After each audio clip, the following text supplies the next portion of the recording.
Remember, the story goes that Meghan Markle couldn't attend the coronation of King Charles III simply because it was her son's birthday and she was staying behind in Montecito to make a birthday cake. If there ever was a huge snub to somebody, particularly of that stature, you couldn't have put it more bluntly, could you? Now changed once again, and according to her husband, Prince Harry, she doesn't feel safe back here in the United Kingdom. It's all about security and her own personal protection. But apparently, according to a very well-placed source, there's a bigger story to it than behind that. And more importantly, the thing that Meghan wants from King Charles is this, and there is a no return from her until she gets 100% assurances directly from His Majesty the King.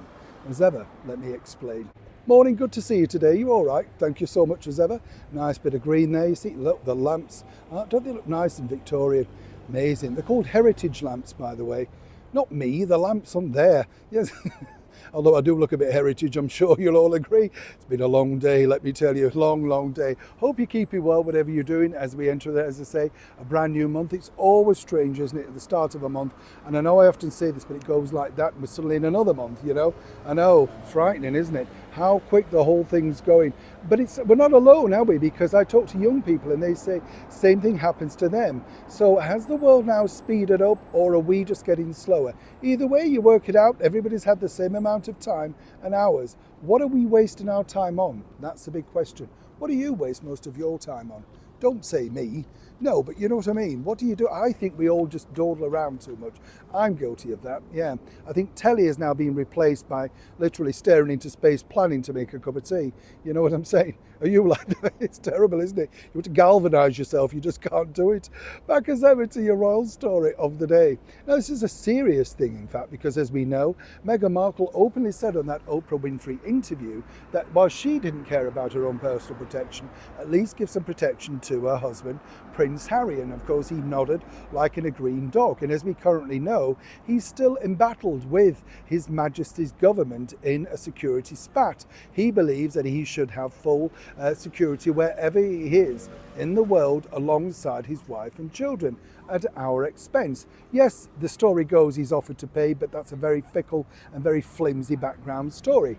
What's interesting here now, though, is that it's quite simply this. No other way of dressing this up. According to that source, Meghan Markle is not returning to the United Kingdom unless King Charles himself gives her full authority, full assurances that this will be happening, that they will receive security. Now, let me explain this, you see. She's been quite blunt about exactly what she wants, but this puts her in a very clever position. We know she doesn't want to come back to the United Kingdom, and this really gets her out of it. Now, she believes, and this is the story that's coming out, and as ever we have to say allegedly, she thinks that he has the power to be able to change this.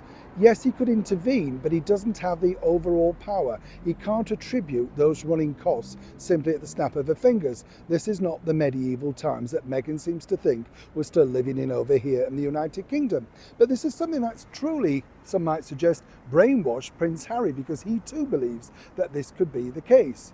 But to finalise, and this is 100% as ever, unless she gets those assurances directly from the King for full security for her and her two children and husband, then it's a simply no-show back to the United Kingdom.